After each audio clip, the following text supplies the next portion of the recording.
এই ভিডিওতে এক্সেলের বিভিন্ন ধরনের এরর্সগুলো সম্বন্ধে আলোচনা করব, অর্থাৎ বিভিন্ন ফাংশন ইউজ করার সময় বা ফর্মুলা ইউজ করার সময় আমরা কিছু এরর ফেস করি।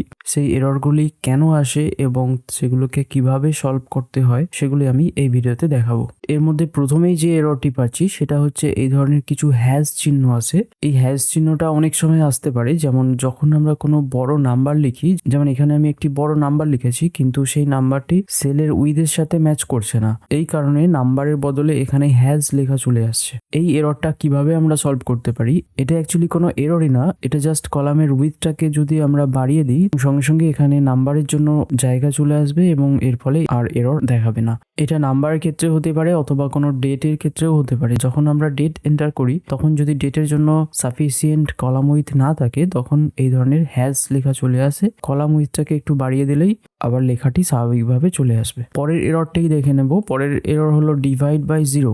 জিরো দিয়ে যদি কোনো নাম্বারকে ভাগ করা হয় সেক্ষেত্রে এই ধরনের এরর আসবে। অর্থাৎ আমরা জানি জিরো দিয়ে কোনো নাম্বারকে ভাগ করা যায় না।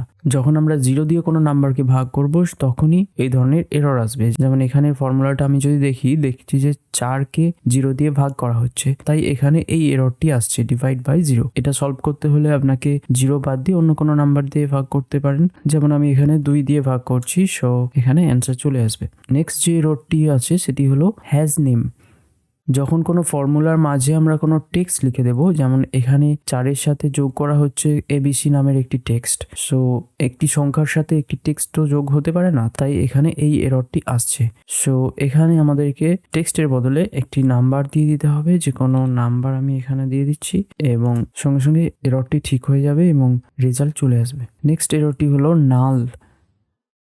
এখানে ফাংশনটা লক্ষ্য করলে দেখতে পাচ্ছি যে এখানে সাম ফাংশন ইউজ করা হয়েছে কিন্তু এখানে কোনো কমা সাইন দেওয়া নেই, তার বদলে একটি স্পেস পড়ে গেছে, সেই জন্য এখানে নাল এররটি আসছে। ফর্মুলা কিংবা ফাংশনের মাঝে যদি কোনো স্পেস পড়ে যায় তখন এই ধরনের এরর আসবে। সো এই এররটা ঠিক করতে হলে এখানে স্পেসটাকে ডিলিট করে যদি কমা দিয়ে দিই এবং এরপর এন্টার প্রেস করি সঙ্গে সঙ্গে রেজাল্ট চলে আসবে। নেক্সট এররটি হলো নাম। যখন আমরা ইনভ্যালিড কোনো নিউমেরিক ডেটা টাইপস দিয়ে দেব তখন এই এররটি আসবে। যেমন কোনো ফাংশন ইউজ করার সময় আমাদের বিশেষ ধরনের নিউমেরিক ডেটা চাই কিন্তু তার বদলে আমি অন্য একটা ধরনের ডেটা যদি দিই সেক্ষেত্রে এই ধরনের এররটা চলে আসবে।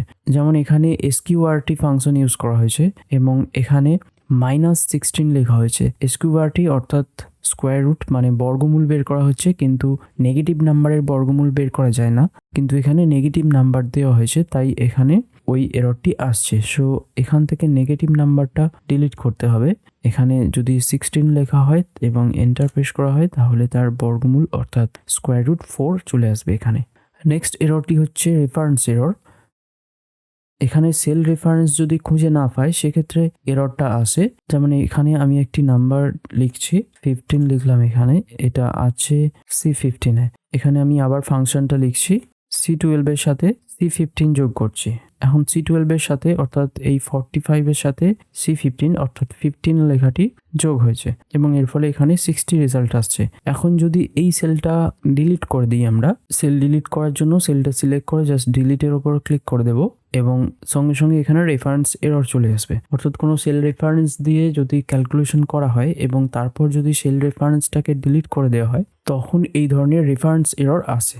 সো এটা ঠিক করার জন্য সেল রেফারেন্সটাকে চেঞ্জ করে ঠিক করতে হবে। যেমন আমি এখানে অন্য একটা নাম্বার যদি যোগ করি তখন এখানে অ্যান্সার চলে আসবে। পরের এররটি হলো ভ্যালু এরর। যখন সেল রেফারেন্স দিয়ে কোনো কিছু যোগ করা হয় এবং ওই সেল রেফারেন্সের মধ্যে কোনো নাম্বার থাকে, যেমন এখানে C12 এর সাথে D12 যোগ করা হচ্ছে কিন্তু D12-এ একটি টেক্সট আছে, সো এক্ষেত্রে এখানে নাম্বারের প্রয়োজন কিন্তু এখানে টেক্সট আছে, তাই ভ্যালু এররটি আসছে এখানে। এটি ঠিক করতে হলে এখানে টেক্সটের পরিবর্তে নাম্বার আছে এমন সেল রেফারেন্স সিলেক্ট করতে হবে এবং তারপর এন্টার প্রেস করে দিতে হবে, সঙ্গে সঙ্গে এররটা কারেক্ট হয়ে যাবে। নেক্সট এররটি হচ্ছে NA এরর অর্থাৎ নট অ্যাভেলেবেল। যখন আমরা ভিলুকআপ বা ম্যাচ এই ধরনের কোনো ফাংশন ইউজ করব তখন যদি লুকআপ ভ্যালুটা খুঁজে না পাওয়া যায় সেক্ষেত্রে NA এররটা আসে। যেমন আমি এখানে ভিলুকআপ ফাংশন ইউজ করেছি। ভিলুকআপ সম্বন্ধে আমি ডিটেলসে আলোচনা করব পরবর্তী টিউটোরিয়ালে। ভিলুকআপ ফাংশনের লুকআপ ভ্যালুটা এখানে V12 আছে অর্থাৎ 0 আছে এবং টেবিল অ্যারে আছে, এই টেবিল ইন্ডেক্স নাম্বার 2 আছে অর্থাৎ এখানে এই টেক্সটগুলো আসবে এবং এখানে এক্সাক্ট ম্যাচের জন্য 0 দেওয়া আছে। সো এখন এই টেবিল এর মধ্যে অর্থাৎ এই নাম্বারগুলোর মধ্যে 0 লেখাটা কোথাও নেই, তাই এখানে এনএ এররটি আসছে।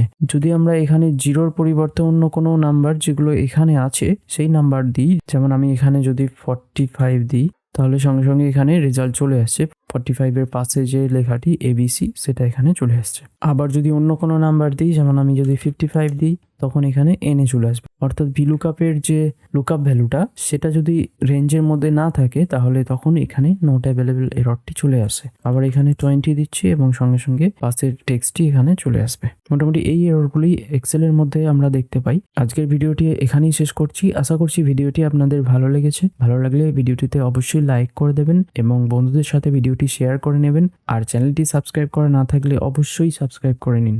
ফিরে আসছি নেক্সট ভিডিও নিয়ে।